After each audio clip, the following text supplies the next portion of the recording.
Bien, donc nous allons reprendre très exactement. Donc nous sommes à la page Noun Aleph, ou 101, si vous préférez, et on reprend juste après la note. C'est-à-dire après le mot qui est marqué par un astérisque, nous... Mais je ne recule devant rien. Et nous allons reprendre à Vénéchele. En réalité, on fait, c'est un peu au milieu du raisonnement, mais on va essayer de terminer le chapitre ce soir. On s'est arrêté là parce que là, seulement un développement un peu particulier. Donc, qu'est-ce qu'on a dit jusqu'à présent? Jusqu'à présent, nous avons dit que on a souligné l'importance en vérité de la kavana par rapport à la mitzvah ma'asit. Donc, on s'en souvient. Moazaken avait montré depuis le début que le point fondamental, c'est l'accomplissement des mitzvot concrètement, matériellement. C'est pour ça que toutes les mitzvot sont matérielles, etc., etc., etc. On avait dit que c'est ça l'essentiel, parce que c'est la façon d'élever le monde, le nefesh achionit, soi-même, le corps, le physique, c'est-à-dire que c'est l'accomplissement de d'Irabatartonim, de la demeure de Dieu en bas, qui est le but même de la création. Donc, c'est ça qui est fondamental. C'est ce qu'on avait vu dans les chapitres précédents. Dans ce chapitre, Moazaken est venu nuancer son propos. Elle dit oui, bien sûr, on revient pas sur l'idée, c'est toujours l'essentiel, puisque ça reste que c'est la condition de dire à Batartonim, mais il y a malgré tout quelque chose qui est la kavana. On avait cité la fameuse phrase des Chachamim que brachat, fila, on peut dire pareil pour n'importe quelle mitzvah, blo kavana, c'est que gouf blo neshama, comme un corps sans âme. Alors là, le Morazaken avait longuement développé ça. Avait dit qu'est-ce que c'est que le corps, qu'est-ce que c'est que l'âme. Ça veut dire que partout, dans toute chose, il y a un corps et il y a une âme, en réalité. Dans tout objet matériel, il y a un corps et il y a une âme. Et pareil, donc, on va dire pour une mitzvah, il y a aussi un corps et une âme. Le corps de la mitzvah, si je vais très vite, hein, bien sûr, sur tout ce qu'on a dit, le corps de la mitzvah, c'est l'accomplissement concret. L'âme de la mitzvah, c'est la kavana. Et ça signifie que bien sûr, le corps a son importance. Bien sûr, on a besoin du corps et c'est lui qui est le fondamental. Sans lui, on ne peut rien faire. Sans le corps, l'âme ne peut rien faire. Mais le corps, un corps sans âme, c'est un corps auquel il manque beaucoup de choses. Et donc, et on comprend pourquoi la kavana correspond à l'âme, parce que la kavana, c'est spirituel. Ça concerne que le spirituel en réalité. Alors que l'accomplissement concret, ça concerne le monde matériel. C'est vraiment le corps. Donc, c'est ça qu'on était en train de dire, c'est que pour avoir la mitzvah entière, la mitzvah complète avec tous ses effets, on ne peut pas se contenter du corps de la mitzvah. Il manque quelque chose, il manque l'âme de la mitzvah, il manque la kavana. C'est-à-dire que fait seulement comme ça, puisque c'est le but, c'est seulement comme ça qu'on peut s'unir totalement avec Dieu. Puisque la kavana dont on avait parlé, comme on dit, c'est quoi la kavana? C'est un mot qu'on emploie un peu avec plein de sens en réalité. Un investissement intellectuel. Ah, mais quelque chose de très précis. Oui, bien sûr, ça passe aussi par l'investissement intellectuel, mais c'est pas l'investissement intellectuel seulement, c'est à quoi on pense. Qu'est-ce qu'on pense quand on va faire une mitzvah? C'est pour ça qu'on nous parle, il y a les cavanotes du Harizal, les cavanotes de ci, les cavanotes de ça. Mais c'est pas du tout de tout ça qu'on parle, même si c'est que des choses positives, évidemment. La kavana dont on parle, c'est par cette mitzvah, ce qui est très compliqué dans la réalité, c'est très simple dit comme ça, mais c'est très compliqué de le faire sincèrement. C'est je fais cette mitzvah parce que je suis conscient qu'avec cette mitzvah, je vais fusionner avec Dieu. Je vais avoir dvekut. C'est plus que l'union. C'est pas que je suis avec Dieu, que je crois en Dieu, etc. Je suis littéralement fusionné avec lui. Je ne constitue qu'une seule chose avec lui. Ça, c'est la kavana qu'on doit avoir dans chaque mitzvah. Donc, il est évident que c'est pas simple. Que quand on fait une mitzvah, il y a mille choses qui se passent comme chacun sait. Mais cette idée-là est très importante. Elle parle de la mitzvah véritablement. Maintenant, le Admour Hazaken va encore nuancer le propos. Pourquoi? Parce que qu'est-ce qu'on a dit ici? On a dit qu'il y a globalement, tout est divisé en deux parties, le corps et l'âme. Alors c'est vrai dans l'homme, c'est vrai dans toute chose, c'est vrai dans l'animal, c'est vrai, comme on vient de le voir, c'est vrai dans les mitzvot, donc même dans le domaine spirituel, on peut distinguer un corps. Mais il y a une autre distinction qu'on avait déjà vue, qui est la division du monde en quatre règnes, le minéral, le végétal, l'animal et l'humain. Or, le corps, quand on divise en deux, en fait, et on l'avait dit au passage, mais on va s'y attarder un petit peu plus, quand on a divisé toute la création en deux, le corps et l'âme, en réalité, qu'a-t-on fait? On a regroupé les catégories deux par deux. C'est-à-dire, il y a deux catégories plus basses et deux catégories plus hautes. Quand on dit plus basse et plus haute, on n'est pas en train de porter des jugements de valeur. On est en train simplement de dire qu'il y a deux catégories où la lumière divine est moins révélée, où le Gilouï est moins grand, le Tzimtzum est fort, et deux catégories où le Tzimtzum est moins fort, et donc où il y a un plus grand dévoilement de la lumière divine. Quelles sont les deux catégories? On les comprend très bien. Quand on voit les quatre règnes, il y a d'un côté le minéral et le végétal, et de l'autre côté l'animal et l'humain. C'est-à-dire que ces deux catégories, corps et âme, se subdivisent en deux autres en réalité. Le corps, qui est le degré qui correspond au plus grand tzimtzum dans l'homme, par exemple, dans les mitzvot, dans tout ce qu'on veut. C'est ce qui correspond au plus grand tzimtzum. C'est là où on voit moins la lumière de Dieu apparaître. Alors, dans le corps, on va y retrouver les deux parties de la création où le tzimtzum est plus fort, c'est-à-dire le minéral, qui n'a quasiment aucun dévoilement. La preuve, c'est qu'il n'a aucune vitalité, il ne peut que rester à sa place, il ne peut qu'exister en vérité. Et le végétal, qui n'a quasiment aucune vitalité aussi, mais un petit peu plus que le minéral, parce qu'il a une capacité, c'est celle de pousser. Donc le corps est constitué dans cette division en quatre règnes. Il est divisé, il est constitué de minéral et végétal. Quant à l'âme, qui est la partie la plus vivace, celle qui est vraiment vivante, où il y a le plus de dévoilement, dans ce cas-là, elle va correspondre aux deux autres parties, c'est-à-dire l'animal et l'humain, qui ont le plus de vitalité, bien sûr. Et on comprend comment on va faire le raisonnement. Je dis tout ça parce que faut avoir ça en tête avant de commencer la suite, et c'est précisément pour ça que je n'ai pas commencé, que je m'étais arrêté là. Maintenant, on comprend bien que quand on regroupe comme ça, deux par deux, il y a ça, il y a une logique, bien sûr, mais à l'intérieur même de ces deux parties, donc, si on regarde par exemple pour la neshama, mais c'est pareil pour le corps, il y a des degrés de vitalité extrêmement différents. Comment, c'est-à-dire qu'on va dire qu'il y a une partie dans le côté neshama, il y a une partie qu'on va appeler correspondant au règne animal et une partie qu'on va appeler correspondant au règne humain. Quelle est la différence entre le règne animal et le règne humain? Bah oui, mais ça vient d'autre chose. Ça vient en vérité des capacités intellectuelles. La pensée, on peut dire la parole, la pensée, mais surtout, pour ce qui nous concerne, ce qui compte, c'est la liberté. L'homme est libre. Il a le libre arbitre et il peut constamment choisir. Alors que l'animal n'est pas libre.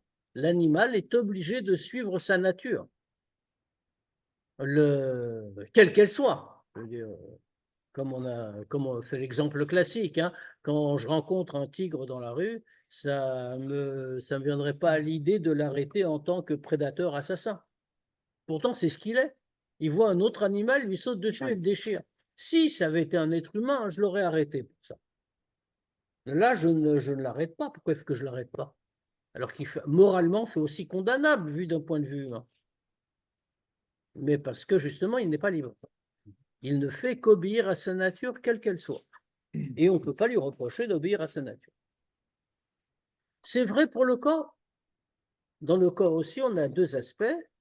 Donc, ça se subdivise encore en deux. Ce n'est pas seulement que ça se divise globalement en quatre, mais chacun se subdivise en deux. Dans le corps, on va trouver un aspect règne minéral, dépourvu presque de vitalité, qui se contente d'exister, et un aspect règne végétal, c'est-à-dire dépourvu de vitalité de manière, bien sûr, au sens de l'animal ou de l'être humain, mais qui, malgré tout, possède quelque chose, il peut grandir. Pour comprendre plus profondément, en détail, ce qu'on a expliqué auparavant, il faut rentrer dans ces différentes catégories et regarder ce que ça veut dire. Donc, c'est ce qu'on va faire sur la fin de ce chapitre. Donc, tout cela, tout ce qu'on vient de dire, tout est, comme on a dit juste avant, tout a été créé par Dieu, tout vient de Hatzmut Ein Sof, c'est Dieu qui est présent partout, sauf que ça dépend du Tzimtzum. Donc, l'âme et le corps, c'est pareil. Mais Nechleket, on reprend donc juste après la sérisque, comme on avait dit. Venechleket gamken le arba madrigot. Et tout cela est divisé également en 4 degrés. Qui goufa mitzvot atzma mamash en bet madrigot.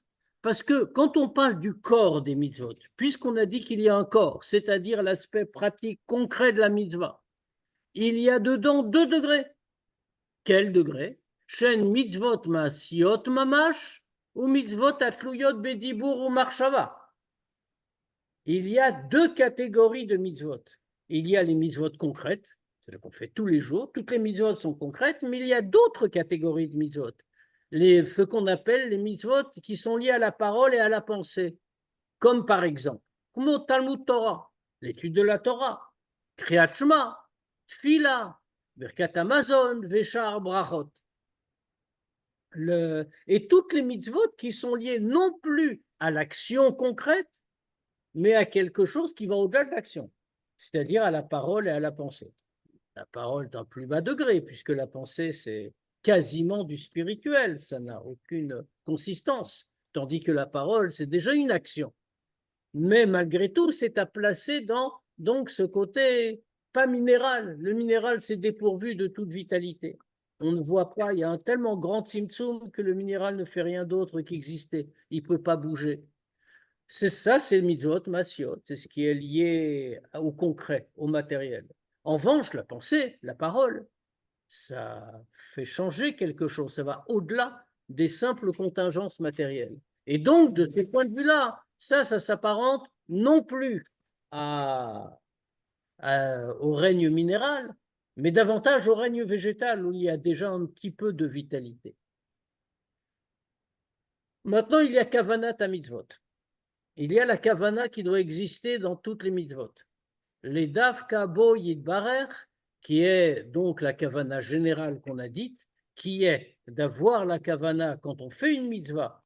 Par cette kavana, on est en train de s'unir, plus que de s'unir, de fusionner avec Dieu. Shi ke neshama legouf, qui est comme la neshama par rapport au corps, nechleket gamkem lishte madrigot. Ce degré-là de neshama des mitzvot se subdivise également en 2 catégories.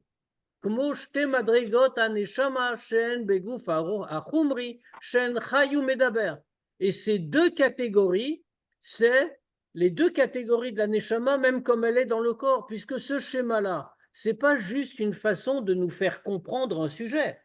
C'est le plan, la structure générale de la création. Tout contient un corps et une neshama, absolument tout, depuis le minéral jusqu'à l'homme en passant par les mitzvot, et ces degrés-là, dans chacun d'eux, ça se subdivise en 2, parce que chacun a les 2 côtés. Alors ici, c'est comme les degrés de la neshama, les 2 degrés de la neshama, qui est dans le corps matériel. Quels sont les 2 degrés de la neshama? Il y a chayou medaber. Il y a un degré, comme on a dit, d'animal dans la neshama, et il y a un degré de parlant, ou autrement dit d'être humain, ou, comme on l'a dit, doté de liberté, de libre choix et de toutes les capacités qui lui permettent de choisir. Ça, c'est le côté médaber de la neshama. On comprend qu'on va appliquer ça au mitzvot. Et c'est ici qu'on va retrouver d'ailleurs des thèmes très importants. On parle toujours, par exemple, de Ahava, on va y revenir plus longuement, je crois, de Ahava Tivit. Un juif a un amour naturel pour Dieu,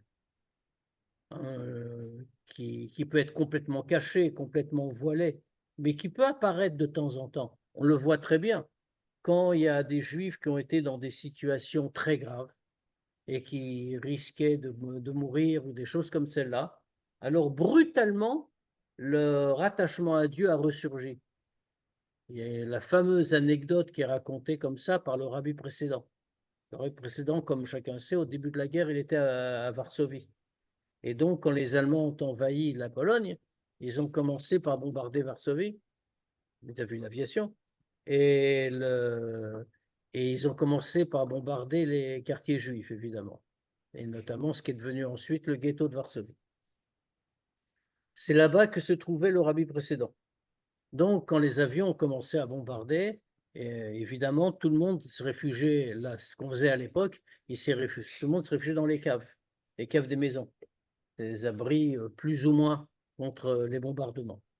Et à un moment, il y a une bombe qui est tombée très près de l'endroit de la cave où se trouvait le précédent, à tel si près que les murs ont tremblé. Et le rabbi précédent raconte la scène. Et il dit, dans cette cave, dans ce refuge, il y avait, euh, il y avait des juifs de toutes les sortes. Il y avait des chassidim, il y avait des chassim Chabad, il y avait des chassidim d'autres chassidoutes, il y avait des gens un peu religieux, il y avait des gens qui étaient absolument pas religieux. Mais quand la bombe est tombée et que les murs ont tremblé, tout le monde spontanément a crié Shema Yisrael Hashem Elokeinu Hashem Echad. Et le rabbi précédent a fait toute une sikha sur ça. Il a dit qu'est-ce qu'on voit de là? On voit que chaque juif, quel qu'il soit, a dans son cœur un amour pour Dieu caché, infini. Cet amour-là ne peut jamais disparaître. Il est lié à ce qu'il est, à sa nature. Ce qu'on appelle Ahava Tivit, l'amour naturel, lié à la nature de chacun.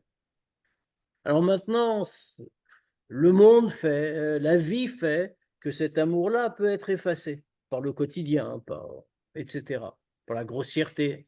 Mais s'il y a une circonstance comme celle-là qui va déchirer le voile, immédiatement cet amour va ressurgir. Ce qu'on appelle avativit. Mais vous remarquez à quelle notion on a fait référence ici. Un amour naturel. Autrement dit, ce n'est pas un amour qui a été pensé par l'homme. C'est un amour qui vient de la nature, comme le degré animal.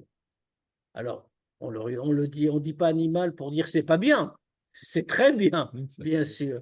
Mais c'est une question de niveau. C'est pas l'amour complet pour Dieu. On va nous dire comment on fait naître l'amour pour Dieu. Hein. C'est même tout Chabad, ça. Mais, mais, mais on a tous cet amour naturel. Le seul truc, c'est qu'effectivement, comme on voit aussi dans l'histoire, l'amour naturel en question peut être complètement étouffé par le quotidien. Et donc, c'est aussi un travail, non pas de faire apparaître, parce qu'on n'y arrivera pas forcément, de faire apparaître l'amour surnaturel, si on peut dire, mais, mais au moins mais faire apparaître l'amour naturel, le faire réapparaître s'il est enfoncé et le faire exercer son effet. Dans ce cas-là, C'est évident cet amour pour Dieu, puisqu'on l'a pour nos enfants. Donc, pourquoi ne serait-il pas immédiat ou ben, on le voit clairement. La question ne doit pas être posée comme ça. La question doit être posée à l'envers. Elle est comment se fait, nous voyons beaucoup de juifs autour de nous, parce que c'est un amour naturel, c'est-à-dire qu'il est lié à la nature d'un juif, comme la nature d'un animal. On parlait d'un tigre qui naturellement est un prédateur, pour un côté négatif. Naturellement est un prédateur. Autrement dit, il ne fait pas un travail spécial pour avoir envie de déchirer les animaux. C'est sa nature qui le pousse à le faire. Comment se fait-il qu'un juif n'ait pas la même chose? Puisque nous avons tous un amour naturel, au même titre que l'instinct du tigre, dans ce cas-là, pourquoi est-ce qu'un juif, normal, qui n'a pas étudié, qui n'a jamais été dans une yeshiva, qu'on rencontre dans la rue, pourquoi n'a-t-il pas spontanément cet amour pour Dieu? Personne n'apprend au tigre qu'il doit aller déchirer les autres animaux. Il le sait tout seul, c'est sa nature. Pourtant, un juif voit que ce n'est pas le cas. C'est-à-dire que même là, il y a aussi un travail à faire. Mais rassurons-nous, c'est un travail beaucoup plus facile, on va en parler. Et, enfin, beaucoup plus facile par rapport à l'autre. En tout cas, ça, c'est le degré de Chai en réalité. Cet avativit qui n'est que l'expression de notre nature. Ce n'est pas un travail d'homme, pas du niveau de l'homme, du Médaber, parce que nous n'avons pas pensé, nous n'avons pas choisi, nous n'avons fait qu'exprimer notre nature. C'est-à-dire que tant qu'on ne l'avait pas exprimé, on était non seulement des animaux, mais des animaux pas normaux. Donc, on va voir ça. Kimi shedaeto yafa. La date est availlée. Parce que celui qui a un date comme il faut. Alors, le contraire de date yafa, d'un date, c'est quasiment intraduisible, hein, un joli date, mais ça ne veut rien dire. Dire comme il faut, une bonne intelligence, un date de bon niveau, c'est normal. L'opposé dont on va parler après est celui qui a date ktsara. En beau français, on appelle ça une petite tête. Alors, en notre temps, la date ktsara, c'est plutôt le cas général. Mais ce qui nous conduit à avativit, justement. Dat Tsara et Dat Yafa, ça ne veut pas dire un imbécile et quelqu'un d'intelligent. On n'en est pas du tout là. Dat Tsara, ça veut dire quelqu'un qui n'est pas capable, par la Hitbonenut, assistance sur la grandeur de Dieu, qui n'est pas capable de faire naître dans son cerveau et dans son cœur l'amour de Dieu. C'est ça qu'on. Et alors, à ce moment-là, on aurait à Avaïla, on aurait l'amour supérieur. Mais. Maisonnote, là, de... Merci d'éteindre les micros si vous parlez. Et ça veut dire que ça c'est la voie royale. Maintenant, celui qui n'a pas, ça dépend comment on est capable de méditer, comment on est capable de penser la grandeur de Dieu. Ce qui est un autre travail, comme on a dit. Donc, en tout cas, celui qui a Da'at Yafa, à quoi ça sert? Da'at Yafa, une bonne tête. La Da'at est availlée pour connaître Dieu. Bonen bigdulato yidbarech, et pour réfléchir, pour méditer à sa grandeur. Ou le olid mebinato ira ila bemucho ve'avat Hashem bechala la yemini shebelibo, pour faire naître de sa bina, c'est-à-dire de sa capacité d'analyse. Alors, comme vous avez remarqué, on est chez Chabad. Donc, tout passe par la réflexion. Tout passe par la méditation, par l'activité intellectuelle. Autrement dit, celui qui est capable, avec son date, de faire naître à partir de Bina, c'est-à-dire la capacité de raisonnement et d'analyse, de faire naître Yira Ila Bemocho, la crainte supérieure dans son cerveau. Alors, qu'est-ce que c'est que la crainte supérieure?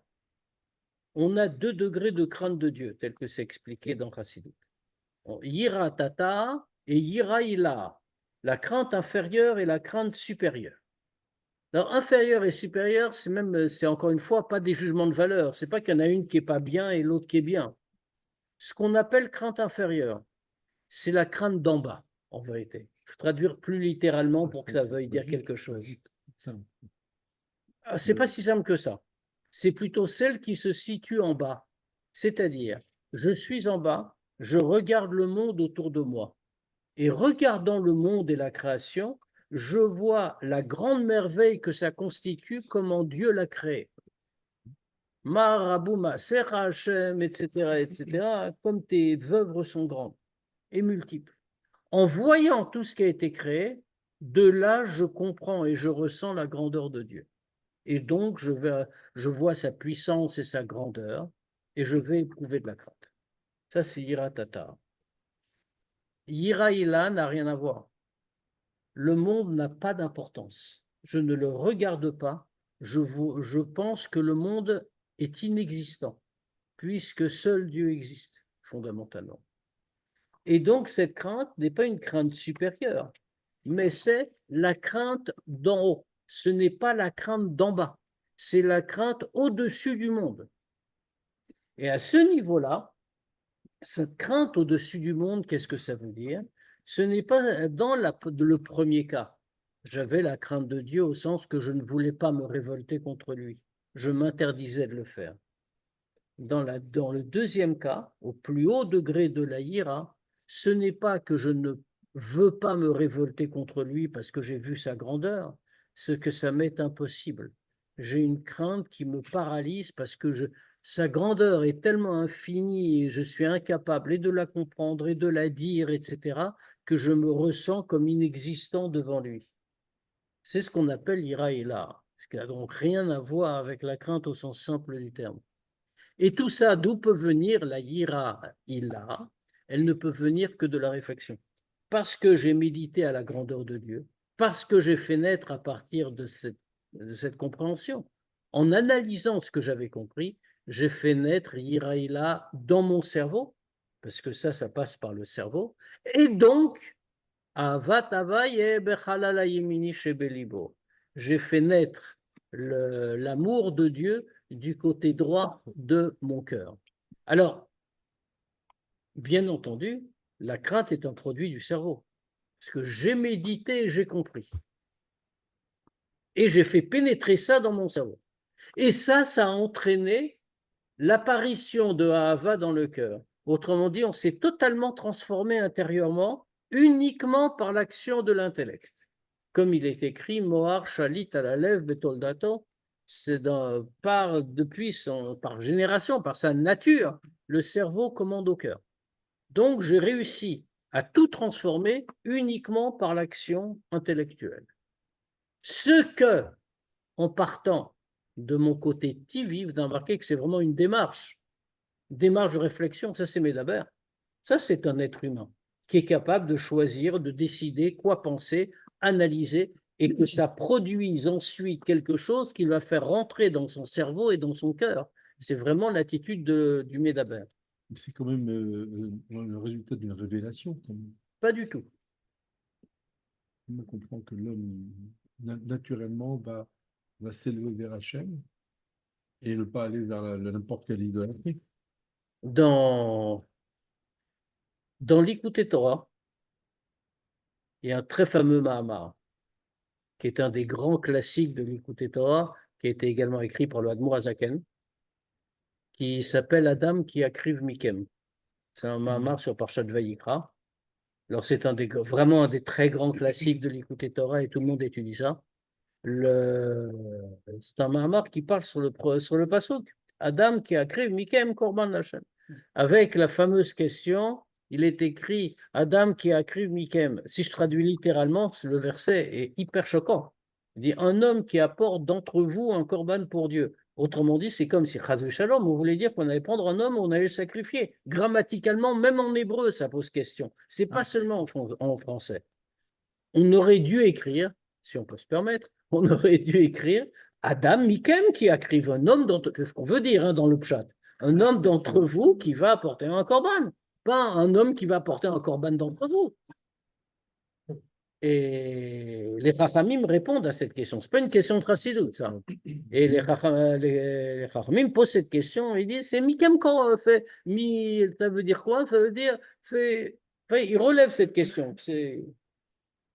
Dans Chassidut, on dit non. On va traduire littéralement. Alors bon, bien sûr, il y a le pshat qu'on ne retire pas, ça parle des corbanotes.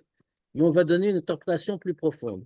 Il dit là-bas, Mikem Korban. Le Korban, il est vraiment de vous. Qu'est-ce que veut dire Korban? Korban, c'est les carrés. Approcher. Quelqu'un qui va se rapprocher de Dieu, c'est donc de vous-même. Alors c'est quoi? Et là-bas, il fait tout un long développement qui est très intéressant. Le réveil d'en bas et le réveil d'en haut.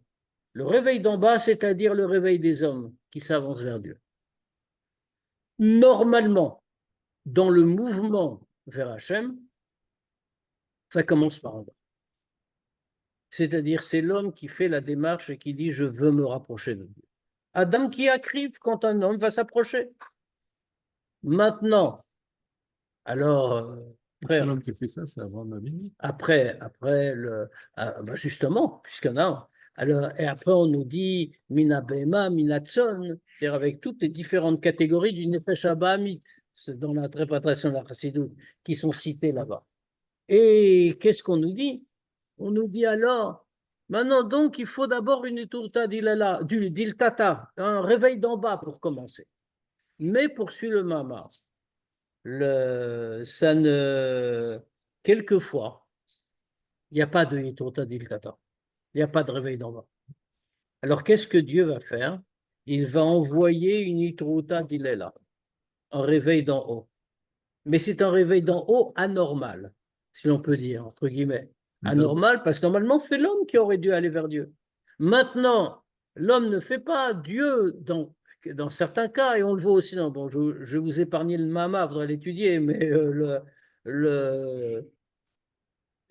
qu'est-ce qui va se passer? Dieu va donner une là, un réveil d'en haut, qui vient d'en haut, ce qui explique que quelquefois quelqu'un se réveille et se dise, et se sent une envie de faire quelque chose, qu'il va faire ou non. Ça ne lui retire pas sa liberté, bien sûr, mais ça le réveille. Et à fait Itoruta là va répondre une Itoruta Tata, un réveil d'en bas. Mais ce n'est pas le cas général. Dans le cas général, c'est l'homme qui fait la démarche qui est Faïtoruta Tata, son réveil d'en bas, entraîne le réveil d'en haut parce que Dieu va toujours lui répondre. En tout cas, ici, c'est l'homme qui le fait. C'est-à-dire qu'il doit, par sa réflexion, mais comme on l'a dit, c'est un vrai travail, c'est un vrai effort. Et on va voir pour ceux qui n'ont pas d'Atiafa, parce que là, on a parlé de ceux qui ont d'Atiafa. On n'a pas dit que c'est tout le monde qui a d'Atiafa. Mais si on n'a pas essayé, on ne saura pas, en tout cas. Alors, donc, et l'amour pour Dieu, du côté droit du cœur. Et qu'est-ce qu'il va obtenir? C'est quoi le but? C'est pas juste avoir en général l'amour et la crainte. Liot navshot pour que son âme ait soif de Dieu. Les dafkabo pour s'unir à lui, alidikiu matora va misvot, sheen hamshachad va aratorenso baoru al navsho, les dafkabo. C'est-à-dire que son âme va être assoiffée de Dieu. Il va avoir un vrai sentiment de soif matérielle, qui est une soif spirituelle, mais comme quelqu'un qui est assoiffé, qui n'a pas bu et qui manque d'eau. Il va constamment être en train de chercher à boire, de chercher de l'eau. L'homme qui a réveillé en lui l'amour et la crainte de Dieu, comme on vient de le décrire, va ressentir cette soif constante d'être uni avec Dieu. Or, il sait qu'il ne peut être uni avec Dieu et un seul moyen. On l'avait déjà dit plusieurs fois, il n'y a pas de possibilité de s'unir à Dieu hors Torah et Mitzvot. Les plus grandes kavanotes, même si on a un très grand tzaddik ou un très grand mekoubal ou je ne sais quoi, ne peuvent rien y faire. Seul Torah et Mitzvot permettent d'apaiser cette soif. Shen Amshar, pourquoi? Parce que c'est Amshachat Varat Orensof Baoch ou Al Nafsho, les Dafkabo. Parce que qu'est-ce que c'est l'étude de la Torah et la pratique des mitzvot à des titres différents? C'est le rayonnement de la lumière du Or Ensof sur son âme pour qu'il puisse s'y attacher. Or, c'est le seul, si on peut dire, la Torah et les mitzvot sont le seul lieu du monde où la lumière du Or Ensof arrive sans timtso, sans voilement. Parce que qu'est-ce que c'est Torah et Mitzvot? C'est le pur Retzon Hashem, c'est la volonté de Dieu. Or, comme nous explique notamment Rambam, mais pas seulement Rambam, le Retzon de Dieu et Dieu, c'est la même chose. Pourquoi? Parce que le grand principe, c'est que Dieu n'est pas mourkav. Il n'est pas composé d'éléments. Comme le Rambam l'explique de manière très claire et absolument remarquable. Il explique qu'en réalité, si on dit que Dieu est mourkave, pour imaginer, tout est imaginable, hein, Bon, bien sûr, c'est pas vrai. Mais quelqu'un pourrait penser, ben voilà, Dieu est Plusieurs éléments. bon et rigoureux et puissant et sage, etc., que le tout, ça forme Dieu. Si on dit ça, pourquoi est-ce que c'est grave? Parce on a limité Dieu, on l'a défini, on l'a assemblé à partir de morceaux. Or, Dieu est le tout. Rien n'existe en dehors de lui. Donc, dire de lui qu'il est aigri et puissant, etc., c'est le limiter totalement. Donc, donc il n'est pas Mourkab. Ce qui veut dire, la conséquence de ce qu'on est en train de dire, c'est que puisqu'il n'est pas composé d'éléments, quand on parle de la volonté de Dieu, on le fait, en vérité, c'est une facilité de langage, parce qu'on parle comme des hommes. Mais on ne peut même pas parler de volonté de Dieu d'une certaine façon, puisque la volonté de Dieu, c'est Dieu. Comme la sagesse de Dieu, c'est Dieu. Il n'y a pas d'éléments. C'est-à-dire que quand Dieu nous donne des mitzvot, ou nous révèle la Torah, c'est son essence qui s'exprime. Dans le monde entier, dans toute la création, il n'y a pas d'autre point où Dieu révèle son essence sans contraction ou sans voilement, uniquement dans la Torah. Donc, quand un juif pratique Torah et Mitzvot, en réalité, il fait descendre sur lui un rayonnement direct de Or Ein Sof qu'il ne peut avoir nulle part ailleurs. Et donc, il s'unit totalement à lui. Ube kavanazo. Et ça, c'est la kavana dont on parle, hein, qu'il faut avoir pour chaque mitzvah. Ube kavanazo, et encore une fois, on ne parle pas des grandes mitzvot ou des petites mitzvot. Ces deux concepts n'ont strictement aucun sens. Enfin, ils ont un sens dans Shulchan Aruch, mais à ce niveau-là, ils n'ont aucun sens. Pourquoi? Parce que les deux, c'est des commandements de Dieu. Donc, dans les deux, nous avons la révélation du Or Ein Sof, et de manière non filtrée, non contractée, pour n'importe quelle mitzvah. Vechen bekavanazu, ou bekavanazu, pardon, ou l'omed ou mekayem mitzvot. C'est avec cette kavana-là, s'unir à lui, qu'il étudie et qu'il pratique les mitzvot. Vechen bekavanazu mitpalel ou mevarer. Et de la même manière, c'est avec cette kavana qu'il prie et qu'il fait une bracha. Are kavanazu al derech mashal kmo nishmat amedaber shobal sechel ou prira ou bedaat yedaber. Et donc, qu'est-ce que ça signifie? Cette kavana-là, qu'est-ce que c'est? On avait dit que dans le côté neshama, il y a deux aspects. Il y a un côté chay et il y a un côté medaber, côté animal et un côté être humain. Ce qu'on vient de décrire, c'est le côté être humain, le côté medaber. Pourquoi? Parce que ça, c'est comme l'âme d'un médaber, d'un homme. Pourquoi? Parce que l'âme de l'homme, c'est Baal Sechel. Lui, c'est un Baal Sechel, c'est quelqu'un qui est capable de réfléchir, qui a des capacités intellectuelles, ou priera. Et il peut donc choisir et orienter comme il le veut. Ou Beda, Tiedaber. Et quand il va le parler avec conscience de ce qu'il dit. Beda, Tiedaber, comme on a dit, avec son Da'at, il va développer la conscience de la grandeur de Dieu. Il va faire comme ça grandir Yirat Hashem dans son cerveau et Avat Hashem dans son cœur. Maintenant, dans le cœur, il y a deux niveaux.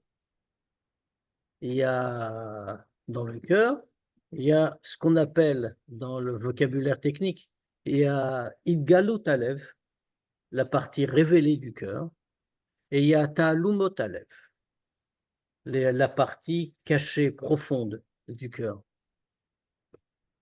Ce qu'on vient de faire là, pas ce qu'on vient de faire, ce qu'on vient de décrire qu'on devrait faire. On a médité, on a réfléchi, c'est pénétré de la grandeur de Dieu. On a réussi un très grand truc, hein, parce qu'on est Baal Sechel, parce qu'on a date, qu'on peut choisir. On a donc fait en sorte que ça éclaire notre cerveau, d'abord, parce qu'on a une vraie influence, une vraie possession de notre cerveau, si on veut. Et puis de là, on l'a fait, Be'idgalut Libo. On l'a fait dans la partie révélée du cœur. Donc, on ressent dans le cœur l'amour pour Dieu. Mais pour ça, il faut beaucoup de date, parce que c'est le date qui va faire pénétrer dans tout ça. C'est sa fonction. Dans le processus intellectuel, date, ce qu'on traduit habituellement par la connaissance. Pourquoi est-ce qu'on traduit par connaissance? Parce que c'est une traduction, comme toutes les traductions. Mais pourquoi on traduit ça par connaissance? Parce que la connaissance, le degré de connaissance, c'est quand ce qu'on a appris, l'idée, est complètement digérée, elle fait partie de nous-mêmes. Donc, le date, c'est ce degré-là. On a pris l'idée, on l'a fait pénétrer dans le cerveau, et une fois qu'elle est dans le cerveau, on l'a fait descendre dans le cœur, Beidgalut Alev, dans la partie révélée du cœur. Et donc, maintenant, on ressent tout ce qu'on vient de dire. Mais pour ça, il faut avoir un grand date, avec toute la force de date. Rappelez-vous que dans le Tanya, il explique que date, c'est très fort. Hein. L'exemple qu'il donne au début du Tanya sur date, c'est avec Adam et Chava. Le pasuk, ve Adam yada et Chava. Et Adam connut Chava. En français, d'ailleurs, il y a le même double sens sur le mot connaître. C'est-à-dire que la connaissance, c'est l'union. Donc ici, pareil, on va s'unir avec l'idée. Maintenant, pour ça, il faut avoir, comme on a dit, il faut être un Baal Serel ou Prira et parler avec date. Ou Mishedato Tsara. Maintenant, parlons de l'autre, qui est un bon juif, mais qui n'a pas le même date, qui a un date Tsara, qui a un date pour une petite tête. Alors, que veut dire une petite tête? Ça ne veut absolument pas dire qu'il est stupide. Mais date Tsara, c'est-à-dire que l'attribut de date chez lui n'est pas assez développé, et donc, l'Eda ou l'Idbonen, Bigdula ou Bigdula, Tenso Baruchu, Leolida, Ava, Mebinato, Bidgalut Libo. Il n'a pas un date suffisant pour comprendre, connaître et méditer à la grandeur du Ein Sof pour faire naître la Hava à partir de sa Bina dans le degré de Idgalut Libo, dans le degré du dévoilement du cœur. Ça ne veut pas dire qu'il n'a pas fait. Ça ne veut pas dire qu'il n'a rien fait. Comme on a dit, hein, qu'on dit ça, on imagine, il est bête. Ce n'est pas du tout de ça qu'on parle. Il n'a pas la capacité, il n'y arrive pas. Et c'est peut-être pas de sa faute. Il n'est pas doué, on va dire. Enfin, pas doué au sens qu'on a dit avant. Alors, Vechen Aïra est pareil. Et puisqu'il ne peut pas développer la Hava dans Idgalut Libo, comme on a dit, dans la partie dévoilée du cœur, Vechen Aïra Bemucho, ou Pachad Avaye Belibo, et pareil, il n'arrive pas à développer la crainte de Dieu dans son cerveau et la peur dans son cœur, c'est-à-dire un niveau très simple de Yira cette fois-ci. Rak, il a seulement un avantage. Rak chez Zocher, ou Meorer et Ahava Ativit, Amesuteret Belimo. Simplement qu'il se souvient et qu'il peut réveiller la Havativit, l'amour naturel dont on parlait tout à l'heure. L'amour qui est en lui par nature, mais cette fois-ci, ce n'est pas Beid Galut Libo, c'est Amesuteret Belibo. C'est pas révélé dans la partie révélée, c'est caché dans son cœur. Umotzia me'elem ve'ester alev el agiluy, bemoach hakol panim. Et il va la faire sortir de son voilement et de sa dissimulation dans le cœur pour la révéler, mais où dans le cœur? Mais non, il ne peut pas. Il ne peut pas la révéler dans le cœur, puisque cette Ahava, il l'avait déjà en réalité. C'est pas lui, contrairement au premier cas, c'est pas lui qui l'a créé. Il n'en est pas capable. Simplement, c'est partie de la nature d'un juif. C'est pour ça qu'on appelait ça Ahava Tivit, l'amour naturel pour Dieu. Donc, maintenant, il ne pourra pas l'amener dans son cœur. C'est resté caché dans son cœur. Tout ce qu'il essaye de faire, et c'est déjà beaucoup, c'est de révéler ce qui était caché et de l'amener à un niveau de révélation, non pas dans son cœur, puisque sinon il l'aurait fait avant, mais dans son cerveau. Que cette Ahava et cette Ira soient visibles dans son cerveau par ses capacités intellectuelles au moins. C'est-à-dire, à quoi ça sert? C'est moins bien, on est d'accord. Mais à quoi ça sert cette fois-ci?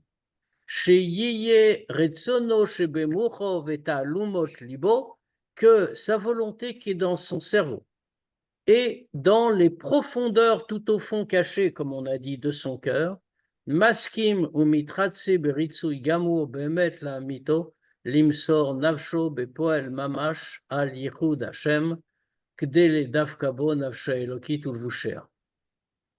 C'est-à-dire que, au moins, il va réveiller ça dans son cerveau et dans la partie profonde de son cœur, de telle manière que là aussi, cette volonté-là va accepter de manière totale, tout à fait en vérité, et mettre la mytho à un degré supérieur de vérité, de donner sa vie concrètement pour l'unité de Dieu, pour unir son nefesh à Elokit avec lui, ainsi que tous les vêtements du nefesh Elokit.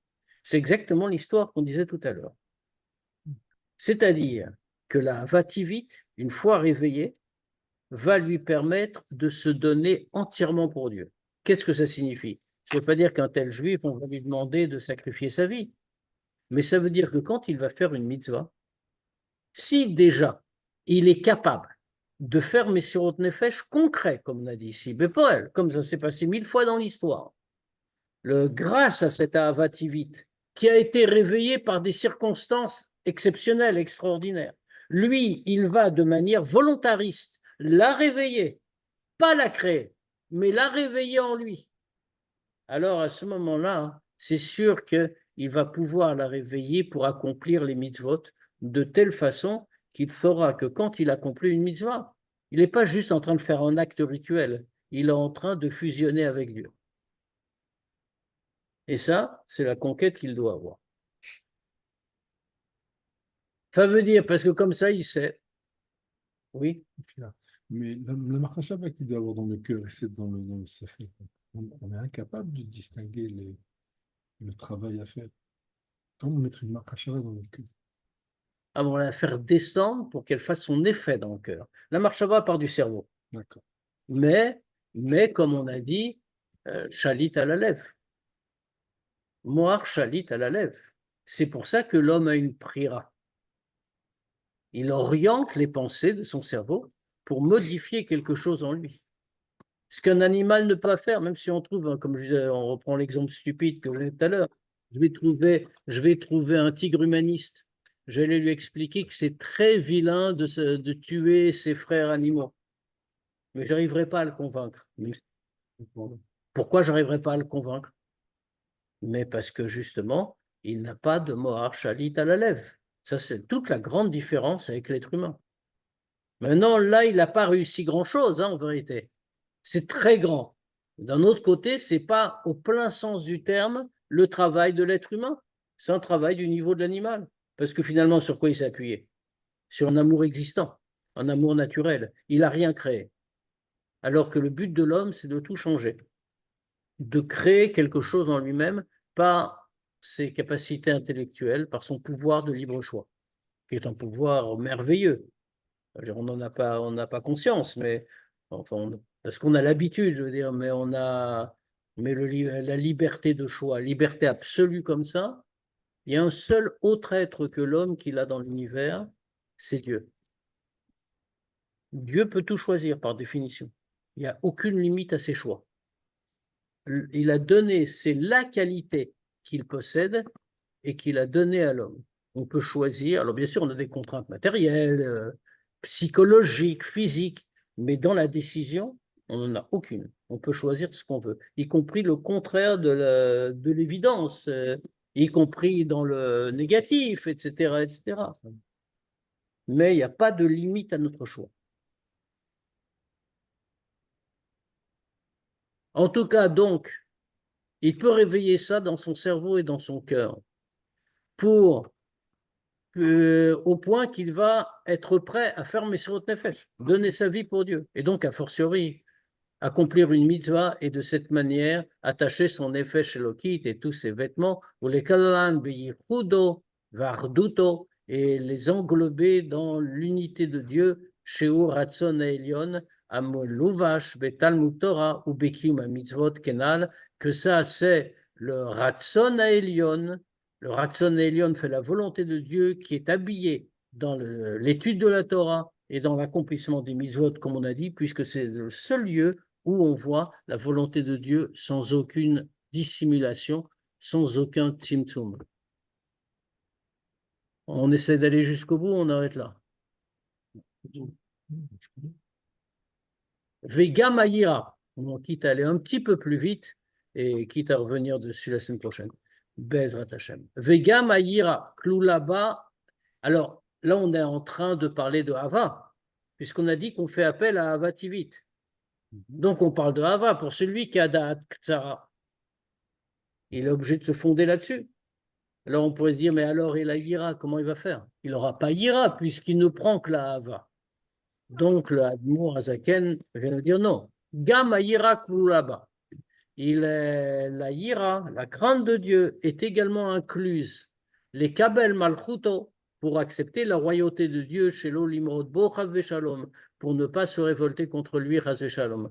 Ou Bekavanazo, et avec cette Kavana, ou Sourmera, il s'éloigne du mal, Veosetov, il fait le bien, Velomed, ou Mitpalel, ou Mevarer, et avec ça, il va étudier, il va prier, il va faire une bracha. Bepirouch amilot levado, blo de chilou vechimu, bidgalut mocho, libo mocho. Et c'est là qu'on voit évidemment qu'il est moins grand que l'autre. Il est arrivé moins haut. Parce que tout ça, il va le faire. Et mais qu'est-ce qu'il va penser? Il n'aura pas la capacité nécessaire pour avoir la kavana qui lui permettrait la fusion avec Dieu. À quoi il va penser? Son esprit est occupé. À quoi? Parce qu'il va penser à Pirouch Amilot. Il va penser à la traduction des mots, qui est indispensable quand on prie, quand on dit quelque chose. Seulement à ça. Et donc, blo de chilou verechimu, sans amour ni crainte de Dieu. Bid galut libo mocho, dans la partie dévoilée de son cœur et de son cerveau. Are kavanazu al derech machal. Alors, celui qui a cette attitude-là, cette kavana, comme on vient de décrire, fait, si on peut dire, kmo nishmat achai. C'est comme la neshama d'un animal. Sheino baal sechel ou prira, comme on avait dit depuis le début, qui n'est pas un baal sechel, qui n'a pas les capacités intellectuelles, qui n'est pas capable de choisir. Vechol midotav, et toutes ces midot, shehen yirato, midvarim amazikimoto, toutes ces midot, toutes ces émotions, qui sont la crainte des choses qui lui font du mal, va'avato les dvarim ane avim etzlo, et l'amour pour toutes les choses qu'il aime, hen rak tivim etzlo. Chez un animal, c'est que naturel. Vélo bembinato vedato. Et ça vient pas de sa réflexion, ni de bina, ni de badat. Vekachen alder masha la yira va'ava tziviot amesutarot belev kol Israël.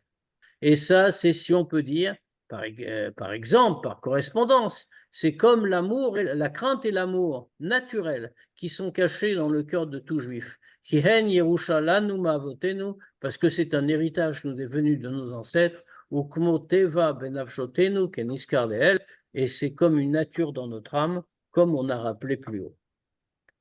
Alors maintenant, c'est un peu démoralisant pour des gens comme nous qui avons probablement, et encore on l'espère, Ktara. Alors, mais dans le chapitre suivant, le Admorazaken va revenir sur l'idée de Da'at Ksara. Là, qu'on fera peut-être ça pour aller un peu plus lentement, mais le Admorazaken va revenir sur la notion de Da'at Ksara. Il va montrer qu'en réalité, il y a aussi des grandes choses dedans et qu'on peut se fonder là-dessus sans trop regretter de ne pas avoir Da'at Yafa. Voilà. S'il y a des questions, bien sûr, on peut les poser. Et on se revoit en tout état de cause jeudi pour la Sikha. Alors, je sais que jeudi, j'ai un grand concurrent. C'est Souda Titro. Mais bon, on maintiendra le cours quand même. Et je suis persuadé que s'il y a une personne en moins qui mange une pièce montée, Yitro lui en voudra pas trop. Bon, on l'invite. On l'invite. Voilà. Il peut venir au chiot. Ah ouais. On aura de bonnes. Voilà, s'il y a des questions.